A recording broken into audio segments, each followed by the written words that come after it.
warahmatullahi wabarakatuh. Selamat pagi anak-anak. Bagaimana kabarnya hari ini? Alhamdulillah, pada sehat ya. Baik, sebelum kita memulai proses pembelajaran, alangkah baiknya kita berdoa terlebih dahulu. Silakan kepada KM untuk memimpin doanya terlebih dahulu. Silakan Doni. Alhamdulillah.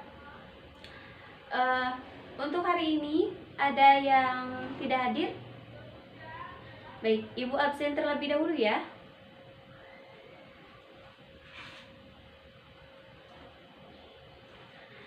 Coba Ibu lihat. Syarah hadir? Alhamdulillah hadir. Putri, Dinda, Rizky, Ramdan, Doni, Sofi, Nia. Sakit apa? Sakit ya. Suratnya ada? Oh baik, terima kasih. Shelma, alhamdulillah. Jadi untuk hari ini yang tidak hadir yaitu hanya Nia ya. Kita doakan semoga Nia cepat sembuh dan bisa beraktivitas kembali dan belajar bersama kita ya. Baik, sebelum Ibu lanjutkan kepada materi hari ini, Ibu akan mengingat kembali materi yang minggu kemarin. Nah, ada yang masih ingat minggu kemarin tentang apa? Betul sekali, tentang keotentikan Al-Quran. Nah, coba apa itu otentik? Betul sekali Doni, otentik itu yaitu keaslian. Jadi keotentikan Al-Quran adalah keaslian Al-Quran atau kemurnian dari Al-Quran. Nah, ada yang masih ingat lagi? Coba surat apa yang menjelaskan tentang keotentikan Al-Quran? Ya, betul sekali. Quran surat Al-Hijr ayat 9. Alhamdulillah, materi minggu kemarin masih bisa diingat ya. Jadi kita lanjutkan kepada materi hari ini. Ada yang tahu materi hari ini tentang apa? Ya, materi hari ini yaitu tentang Quran dan hadis sebagai pedoman hidup. Jadi boleh kalian lihat buku paketnya halaman 72 ya. 72. Oke. Nah, tujuan pada pembelajaran hari ini yang pertama yaitu siswa diharapkan mampu mengetahui definisi dari Al-Quran dan hadis. Yang kedua yaitu siswa diharapkan mampu mengetahui fungsi Quran dan fungsi Al-Hadis. Yang ketiga yaitu siswa diharapkan mampu menerapkan atau cara memfungsikan Al-Quran dan Al-Hadis dalam kehidupan sehari-hari. Nah, baik. Yang pertama yaitu definisi dari Al-Quran. Mungkin sudah tidak asing lagi bagi kalian. Kenapa? Karena Al-Quran adalah pedoman hidup kita. Karena Al-Quran tidak terlepas dari kehidupan kita. Nah, jadi ada yang tahu coba definisi dari Al-Quran apa? Betul sekali. Al-Quran yaitu kalam Allah. Silakan ada yang tahu lagi? Betul sekali. Al-Quran adalah bacaan. Nah, jadi untuk definisi Al-Quran ini dilihat dari segi bahasa dan istilah. Nah, yang pertama yaitu dari segi bahasa. Apa itu Al-Quran? Al-Quran adalah bacaan atau yang dibaca. Nah, sedangkan menurut istilah, Al-Quran adalah kalam Allah yang diturunkan kepada Nabi Muhammad SAW melalui perantara malaikat Jibril yang merupakan mukjizat Nabi Muhammad SAW yang disusun dalam mushaf dan dibacanya merupakan ibadah bagi yang membacanya. Jadi kitab yang diturunkan oleh Allah kepada Nabi Muhammad SAW adalah kitab Al-Quran. Paham? Alhamdulillah. Selanjutnya yaitu kita beranjak kepada fungsi dari Al-Quran. Kenapa sih harus ada fungsi? Karena segala sesuatu yang diciptakan oleh Allah, dari hal terkecil sampai hal terbesar, tentunya ada manfaatnya, ada gunanya. Sekalipun itu binatang kecil, tentu ada manfaatnya. Apalagi dengan Al-Quran. Nah, coba, ada yang tahu fungsi dari Al-Quran apa saja? Ya, silakan Doni.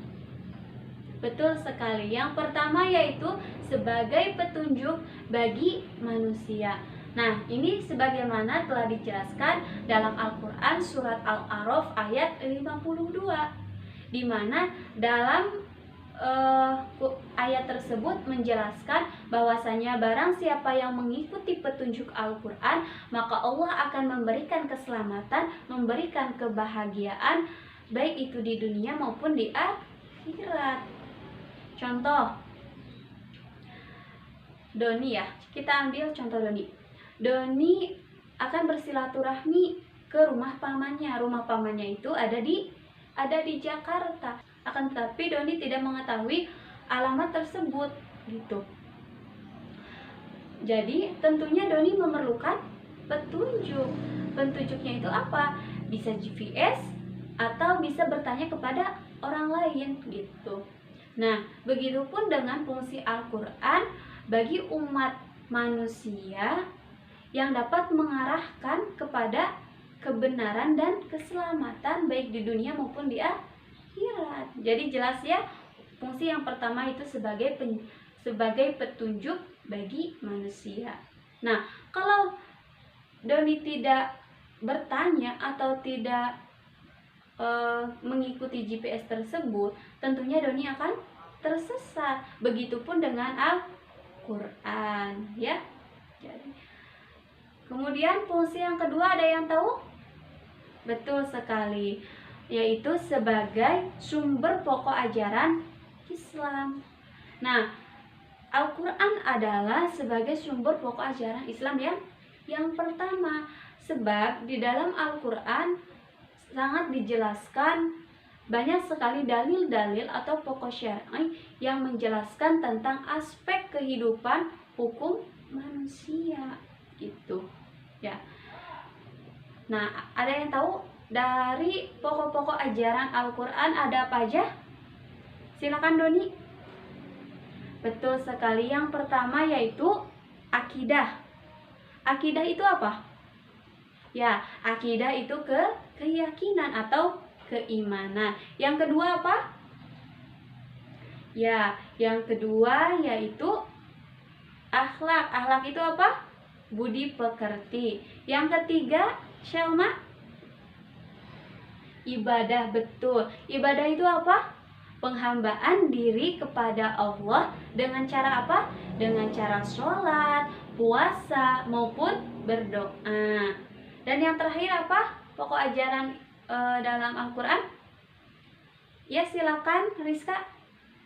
Betul sekali, yaitu tentang hukum.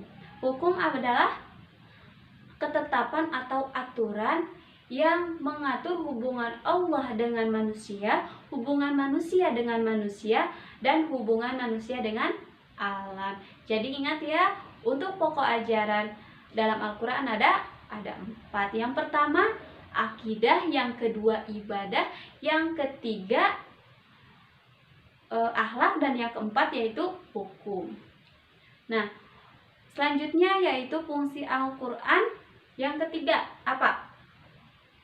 Betul, sebagai pengajaran bagi manusia. Kenapa sebagai pengajaran bagi manusia?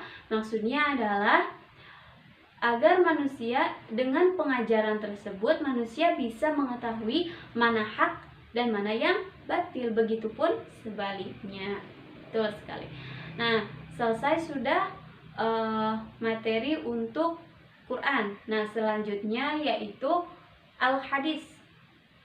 Nah, di sini ada yang tahu apa itu Al-Hadis? Pengertiannya?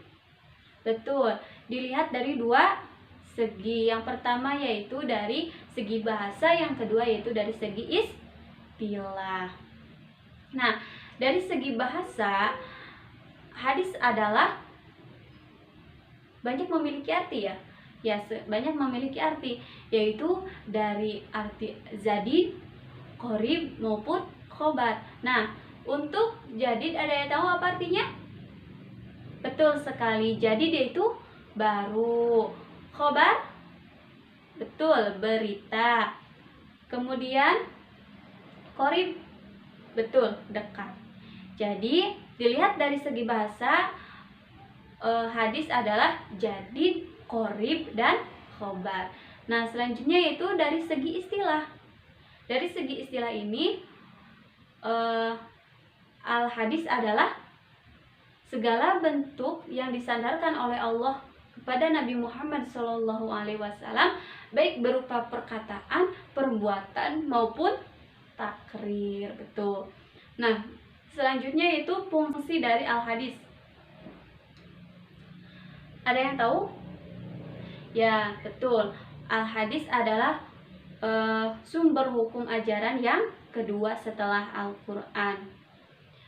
Nah, untuk al-hadis itu sendiri, fungsi yang pertama yaitu sebagai penjelas dari Al-Quran yang bersifat umum. Contohnya apa? Dari hadis tentang sholat, zakat, puasa, dan sebagainya. Yang kedua, fungsi dari hadis? Ya, silakan, Selma. Betul sekali, untuk menguatkan hukum-hukum yang ada di dalam Al-Quran. Contohnya apa? Contohnya, ketika Selma mau melakukan sholat, tentunya itu untuk mencegah kemungkaran. Lalu Selma dikuatkan lagi dengan al-hadis bahwasannya barang siapa yang mendirikan sholat, maka ia telah menegakkan agamanya, dan barang siapa yang meninggalkan sholat, maka ia telah merobohkan agamanya. Jadi dapat dimengerti ya? Nah, setelah kita mengetahui dari definisi Al-Quran dan definisi Al-Hadis, kemudian fungsi Al-Quran dan Hadis, selanjutnya yaitu cara memfungsikan Al-Quran dan Al-Hadis dalam kehidupan sehari-hari. Ada yang tahu? Boleh.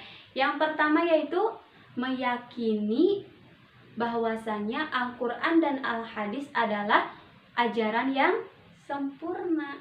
Yang kedua, betul, menerapkan hukum-hukum yang terdapat dalam Al-Quran dan Hadis dalam kehidupan sehari-hari. Yang ketiga, menyebarluaskan ajaran Al-Quran dan Al-Hadis dalam kehidupan sehari-hari. Betul. Menyebarluaskannya seperti apa? Nah, menyebarluaskannya itu bisa dalam bentuk pendidikan formal maupun non formal, bisa melalui sekolah, perguruan tinggi, kemudian dakwah atau majelis taklim. Nah, mungkin itu materi pada hari ini. Silakan yang belum paham untuk bertanya. Ya, silakan Doni. Nah, jadi untuk pertanyaan dari Doni, dia bertanya, Bu, apakah hanya kitab Al-Quran yang Allah turunkan ke dunia?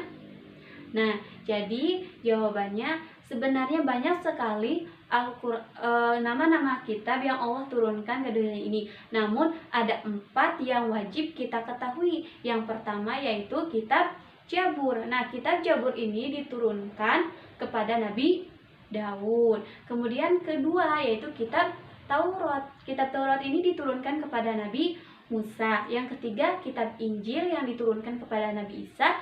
Dan yang keempat yaitu kitab Al-Quran yang diturunkan kepada Nabi Muhammad SAW. Bagaimana Doni, dapat dipahami? Alhamdulillah. Nah, untuk materi hari ini dicukupkan sekian. Dan untuk minggu depan yaitu ada tugas diskusi. Nah, untuk tugasnya yaitu silakan kalian cari ayat Al-Quran yang menjelaskan tentang sholat, puasa, dan ibadah haji, kemudian kaitkan dengan al-hadisnya. Bisa dipahami? Nah, untuk kelompoknya kita berbaris aja ya. Jadi ini kan ada 3 baris, jadi dibagi menjadi 3 kelompok. Nanti minggu depan kita diskusikan. Ya, mungkin materi ibu dicukupkan sekian. Mohon maaf apabila ada kesalahan. Kita tutup dengan bacaan kifaratul majlis. Subhanaka Allahumma wa bihamdika asyhadu an la ilaha illa anta astaghfiruka wa atubu ilaik. Assalamualaikum warahmatullahi wabarakatuh.